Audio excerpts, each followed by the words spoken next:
का तो जैसे कि आप जानते हैं कि पिछले 6 माह से तकरीबन मैंने आवाज़ें उठाई हुई हैं कि झांग के अंदर जहाँ भी पौधे लगते हैं, पौधों को फिर पानी कोई नहीं लगाता। कभी पौधे ज़िला कौंसिल की तरफ से लगाए जाते हैं, कभी पौधे बल्दिया की तरफ से लगाए जाते हैं, कभी पौधे महकमा जंगलात की तरफ से लगाए जाते हैं बाहुक्म डीसी साहब। लेकिन हर आने वाला डीसी भी तब्दील हुआ, हर 3 माह बाद पौधे भी तब्दील हुए और ना कोई डीसी यहाँ पे रह के काम कर सका, ना ही यहाँ पे लगने वाले पौधे अपनी मंजिल मकसूद तक पहुँच सके। अब गोइला रोड पर दोबारा से पौधे लगाए जा रहे हैं। अब 3-3 रुपए वाला वो जो बजरूमिये का बूटा मिलता है, पौधा मिलता है महकमा जंगलात से, अब वो पौधे दोबारा से लगाए जा रहे हैं। अब चलो पौधे लगाए जा रहे हैं तो अच्छी बात है, लगने चाहिए, खूबसूरती होती है पौधों से यार, सब्जा होता है, बड़ा प्यारा लगता है।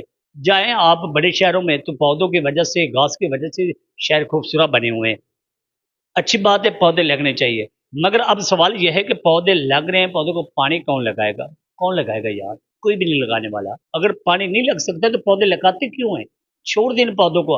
अब मेरा दिल करता है कि जो जिस इदारे की तरफ से ये पौधे लगाए जा रहे हैं, ये रेट दायर करूँ और सारा रिकॉर्ड जो पिछले 3-4 साल से जो मुसलसल हमारे जंग के साथ मजाक हो रहा है पौधों का और पौधों की जो तबाही हो रही है और जो पौधे की मद में पैसा लूटा जा रहा है, अब मेरा दिल करता है कि मैं रेट करूं और सारा रिकॉर्ड इकट्ठा करवाऊं इन लोगों से, फिर पूछूं कि भाई मेरे जंग के साथ इतना जुल्म क्यों है? क्या मेरी जंग के अंदर खूबसूरती किसी कोसम क्यों नहीं होती?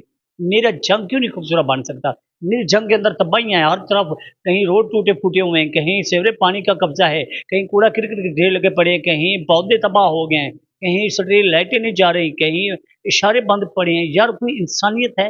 कि मेरे जंग के साथ क्यों ऐसा मजाक है? मेरे जंग को क्यों आपने दुश्मन समझ रखा है? क्या हम जंग वाले भारतीय हैं?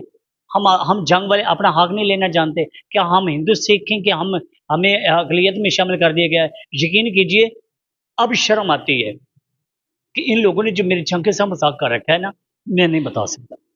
अब निकले जंग के नौजवानों, देखें अपने शहर का हालात देखें, सड़कें घूम के देखें, अपने शहर के पार्क देखें, अपने शहर के ग्राउंड देखें, अपने शहर के जाके कब्रिस्तानों के हालात देखें, अपने शहर के सीवरेज पानी का निज़ाम जो है वो देखें, ज़मीनी पानी जो ख़राब पड़ा है वो देखें, अपने शहर के अंदर जो लगे हैं वाटर फिल्टर प्लांट वो चेक करवाएँ, क्यों बंद पड़े हैं?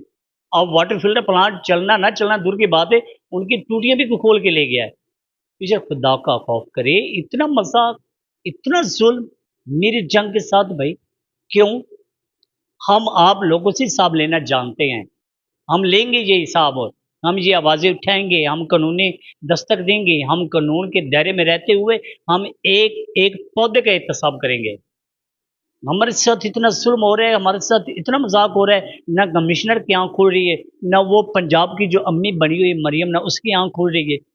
मरियम साहिबा आए ना मेरी जंग के अंदर, कल उस्मा बुखारी साहिबा वज़ीर इत्तला जो है वो चिन्यूट आई हुई थी।